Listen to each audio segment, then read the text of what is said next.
El ple de l'Ajuntament de Gavà ha celebrat la primera sessió després de les vacances d'estiu. Un ple que va tenir dos aspectes destacats. D'una banda, la proposta presentada pel Partit Popular per prohibir el niqab i el burca a la nostra ciutat, que va ser rebutjada. De l'altra, dues declaracions polítiques. L'una de suport a l'esportista Dani Comas, exclòs del Mundial de bici trial, tot i haver quedat campió 7 vegades. L'altra de suport a la inclusió del Delta del Llobregat a la Convenció Ramsar.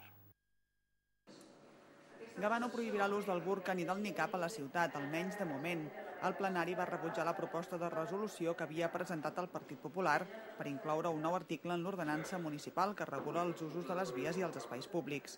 L'equip de govern, encapçalat per l'alcalde, va refusar el text per qüestions tècniques i d'oportunitat, però també perquè cal esperar el dictamen del síndic de Greuges sobre la qüestió. La qüestió va generar un ric debat en el que es va parlar de competències municipals, de drets fonamentals, de religió, de respecte per les diferents cultures i també d'igualtat de gèneres. Una part dels presents consideren que aquest és un aspecte que cal regular, però altres pensen que el debat encara no està al carrer, almenys a Gavà, i que encara hi ha temps per reflexionar-hi amb calma. Al final van votar-hi a favor el Partit Popular, Ciutadans i Convergència i Unió.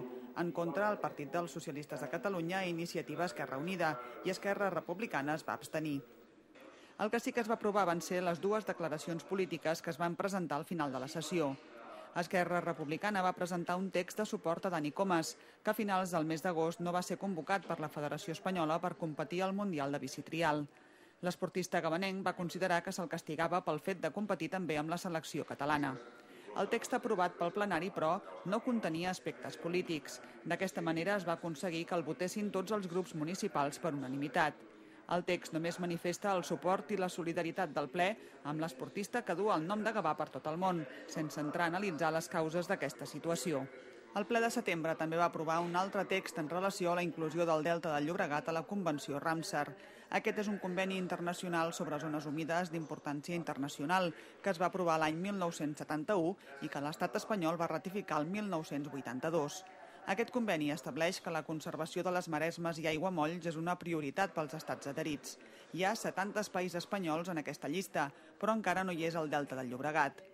El Departament de Medi Ambient, el Consorci per a la Protecció i Gestió dels Espais Naturals del Delta i DEPANA han sol·licitat aquesta inclusió i per això Gavà s'hi ha adherit, atès que una part del terme municipal s'inclou en el territori protegit del Delta. El text es va aprovar per majoria, amb l'abstenció de Ciutadans, Convergència i Unió i el Partit Popular.